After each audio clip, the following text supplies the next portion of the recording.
day over Michael and you. But Ray shouldn't believe Trust you. and believe. You take your fake marriage and ram it up your ass, okay? Your husband always crying when he's on you. You make him miserable. I leave my institution alone. It's well established. Karen, you're a blatant liar. What you do is you sneak into situations, get close, so you can get some information and go put a fake news spin on it. I'm done with your ass, There okay? are a lot of things about you that I haven't. I'm still standing. You, where you at? I hope you continue to. I will, boo-boo. Karen Huger. For years, Bravo viewers knew her as the Grande Dame of Potomac. She strutted through reunions with pearls, speeches, and the confidence of someone who believed her reputation was untouchable. I don't have a problem with Giselle. I actually like her, but she's irritating. And don't have to look in this mirror and move their fake hair left and right to feel better about themselves. I'm just saying, check yourself. You have nothing to do with this. I don't know you. Check out. I know you're the baby. Right. I'm not your baby. Who is this man? Don't you help? You don't tell the guests to shut up? But today, that polished title feels more like a cruel joke, because Karen is no longer remembered for elegance, humor, or even housewives drama. Instead, her name is tied to scandal, mugshots, and a stunning fall from grace. We can talk now then. No, we're done. She said, what are you doing and why? Robin and I would like to talk to you. We don't want to talk to you in front of your guests. It's not going to happen. You have a situation Security. wrong. Security. So let's go through Hold on. Get security. These two need to go. The two of them, Robin and Giselle. I want them out because their heart is not in the right place. You came in here with raggedy jeans on. Behind the diamonds and catchphrases, there was a darker truth, a history of reckless choices, repeated DUIs, courtroom shame, and a reputation that slowly crumbled until it collapsed completely. This isn't the story Bravo sold you. This is the tragic, messy reality that left Karen Huger's legacy in ruins. Every downfall begins with a rise, and Karen Huger wrote hers on national TV. When Bravo launched the Real Housewives of Potomac in 2016, Karen was instantly positioned as the anchor of the cast. She branded herself the Grande Dame, a self-given title meant to show power, wealth, and refinement. To fans, she was larger than life, quick with witty one-liners, throwing over-the-top parties, and carrying herself like a queen who demanded respect. Karen leaned into the role. She played matriarch, comic relief, and diva all at once. Viewers laughed at her bloopers, admired her dramatic monologues, and applauded her as the queen bee of Potomac. But here's the irony. That glamorous image she worked so hard to project wasn't reality. Behind the gowns and speeches, financial scandals, fractured friendships, and personal chaos were already brewing. Karen's rise to Bravo fame was polished TV packaging. What we'd later see was the messy truth underneath. The carefully managed Grande Dame image couldn't survive what happened in March 2024. We can't go until we answer some questions. You answer the question. I'll answer the question. Okay, then you stay right there then. This was reality TV star Karen Huger, moments after she crashed her Maserati last year in Potomac while driving drunk. I am Thomas Justice's concubine, and I own half of the nation. Police reports tell the story clearly. Karen Huger crashed her black Maserati in Potomac, Maryland. She wasn't the Bravo star making toasts at a reunion. She was just another reckless driver putting lives at risk. The mugshot spread fast. Suddenly, Bravo blogs and mainstream outlets weren't talking about Karen's wigs or one-liners. They were dissecting her DUI charge. Fans who once called her funny now used words like dangerous and irresponsible. For many, this was the true beginning of her downfall. The night Karen Huger's legend collided with reality, and the image of Potomac's queen shattered into pieces. After the March 2024 crash, the fallout came swiftly. Prosecutors didn't hold back. Karen Huger was formally charged with driving under the influence, negligent driving, and failing to control her vehicle. Prosecutors laid out evidence: the police report, the damage to her Maserati, the testimony about her condition that night. Karen, once commanding in a Bravo confessional, now sat silent at a defendant's table. Fans who loved her fiery comebacks watched in disbelief. Her co-stars, usually quick to shade each other on TV, mostly kept quiet, some out of loyalty, others out of embarrassment. For Bravo, it was a PR nightmare. What was once quirky, entertaining drama had turned into something much uglier, a legal scandal too big to edit away. This wasn't a Housewives reunion, it was Karen Huger facing the weight of the law. By December 2024, the jury found Karen Huger guilty on multiple counts, including DUI and negligent driving. The courtroom scene was sobering. A woman once called the Grande Dame was now legally branded a criminal offender. The prosecution painted a chilling picture: a wealthy, powerful woman who thought she was above the rules, who risked lives by getting behind the wheel impaired. The defense tried to soften the blow, stressing her celebrity, her stress, her intentions. But it wasn't enough. The media had a field day. Headlines ripped apart her brand: Grande Dame or criminal. From Potomac Queen to convicted DUI. Entertainment outlets replayed her TV clips with ironic commentary, contrasting her lofty speeches on class with her very public disgrace. For Bravo fans, it was the ultimate fall from grace. The once unshakable Grande Dame had been stripped down to reality, and the reality was shame. To sentence Karen Huger to 2 years in prison, suspending all but 6 months, so meaning 6 months in jail. The judge said no, 1 year in jail, and that when she gets out a year from now, she cannot drive her car for another year, drive any car for another year after that. And she was to be handed over to the custody of the Department of Corrections right away, leaving. The guilty verdict was only the beginning. When it came time for sentencing, the so-called Grande Dame of Potomac was handed the kind of punishment no Bravo contract could ever fix. Karen Huger faced a short jail term, heavy fines, a strict probation order, and a mandatory ignition interlock device installed in her car. For a woman who prided herself on luxury, image, and superiority, being treated like any other repeat offender was crushing. In the court of public opinion, the humiliation was even worse. The headlines screamed her downfall: Grande Dame sent to jail, Potomac star hits rock bottom. On social media, the story became a meme factory. Photos of Karen in couture were spliced next to mugshots. Late-night comedians roasted her on national television, turning her brand of elegance into a punchline. Meanwhile, Karen's PR team scrambled to soften the blow.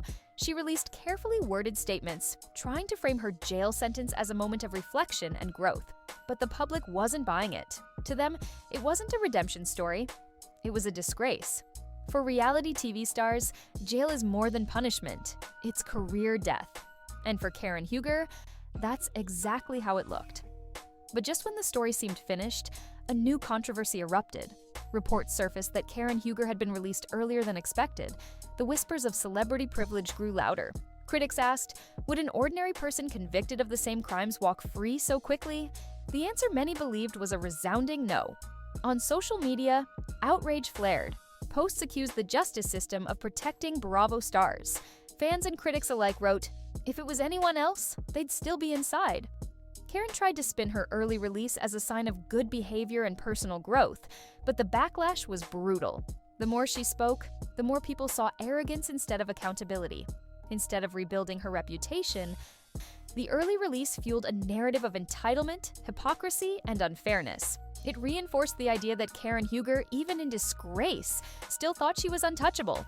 The Grande Dame wasn't just out of prison, she was out of excuses. The 2024 crash wasn't just a one-time mistake. As reporters dug deeper, a disturbing history resurfaced. Karen Huger had a previous DUI arrest dating back to the early 2000s. For years, that incident had been buried under the glitz of Bravo editing and Karen's carefully curated Grande Dame persona.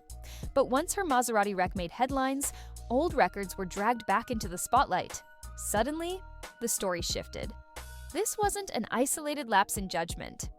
This was a pattern of behavior. Years of alcohol-related issues that the public had either forgotten or never been told. The image of Karen as the glamorous, fun-loving party woman now looked much darker. The laughter, the champagne toasts, the endless Bravo montages of clinking glasses, all of it took on a new, sinister meaning. Instead of being the elegant matriarch she sold herself as, Karen Huger was now branded something else entirely, a repeat offender whose recklessness was ignored until disaster struck. The Grande Dame had been unmasked, and her legacy would never look the same. For Bravo, scandal is currency. A little chaos, a little feuding, that's the formula for ratings gold. But Karen Huger's downfall was different. It wasn't petty drama, it was criminal. As her legal troubles mounted, Bravo's silence spoke volumes. The network that once celebrated her as the heartbeat of the Real Housewives of Potomac was now quietly backing away. Karen was missing from reunion tapings, absent from promotional tours, and her appearances in network press seemed to vanish overnight. What had once been front and center Grande Dame energy was reduced to shadows and whispers. Insiders noted what fans already suspected. Bravo thrives on drama, but it draws the line at outright embarrassment and liability. A drunk driving conviction, court humiliation, and jail time were not the kind of headlines Bravo wanted tied to its brand. For Karen, the silence was deafening. Being ignored by the very machine that built her celebrity was its own punishment. Without Bravo, the Grande Dame was not just diminished, she was disposable. Karen Huger's scandals didn't just damage her own name, they cast a long shadow over everyone around her. On the Real Housewives of Potomac, the women who once rallied behind Karen now began to distance themselves. Co-stars who had laughed at her one-liners and leaned on her for storyline drama started offering subtle digs in interviews. Grande Dame, some joked. More like Grande Mess. The whispers weren't just from frenemies on TV, they bled into her personal life. Karen's marriage to Ray Huger, already scrutinized over the years for financial struggles and infidelity rumors, was dragged back into the spotlight.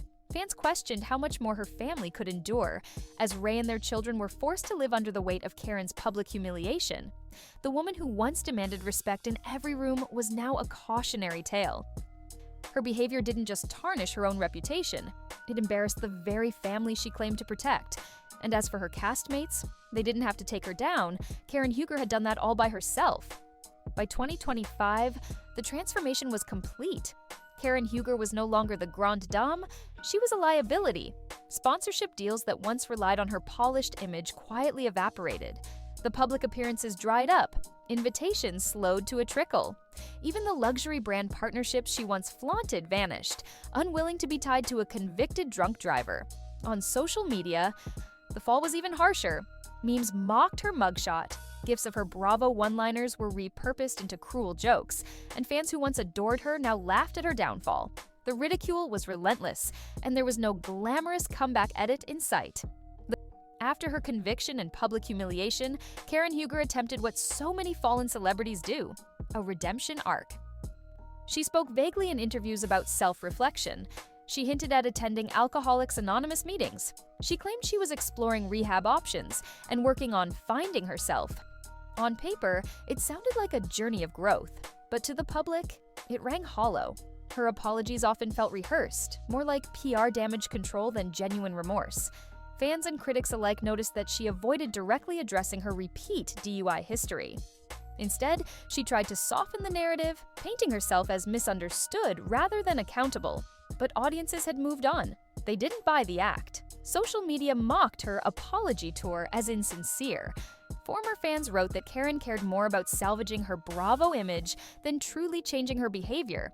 Even her co-stars, usually quick to forgive for the sake of storylines, kept their distance. Her redemption attempts failed for one simple reason: the trust was already broken. Once the Grande Dame, Karen Huger was now a cautionary tale, her credibility in ruins, her efforts dismissed as too little, too late. The collapse of Karen Huger's public image is more than one woman's downfall. It's a reflection of the culture that created her. Bravo rewarded Karen for years of over-the-top behavior. Her sharp tongue, her theatrics, her endless need to control the spotlight, all of it made for good TV. But when those same traits spiraled into reckless drinking and repeat DUIs, the network turned silent. Her case forces us to ask hard questions. Do reality stars crash harder because they are pushed to live bigger? Did Bravo profit off Karen's persona while ignoring warning signs? Or does the blame fall solely on Karen for failing to manage her own demons? The truth lies somewhere in between. Karen Huger chose her actions. She chose to drink, to drive, to risk lives. But she also existed in an environment that celebrated chaos, conflict, and indulgence until it became too ugly to air. In the end, Karen Huger is not a role model. She is a warning about unchecked fame, a warning about the dangers of ignoring accountability, and a warning that when the cameras stop rolling, the consequences are very, very real. In the end, Karen Huger's story will not be remembered for the glitz, the gowns, or the Grande Dame theatrics she clung to for so many years. Her name is now tied to mugshots, courtrooms, DUIs, and jail sentences. Her so-called Grande Dame legacy is now a cruel irony. The title feels hollow when weighed against the reality. repeat offenses, public disgrace, and failed attempts at redemption. What was once grandeur became scandal. What was once power became ridicule. The verdict is clear. Karen Huger didn't just lose her freedom, she lost her crown. Her downfall is permanent, her reputation shattered, and her story a grim reminder of what unchecked arrogance and reckless choices can cost. Karen Huger didn't just lose her freedom, she lost her crown. And the world will forever remember her tragic end, not her grandeur.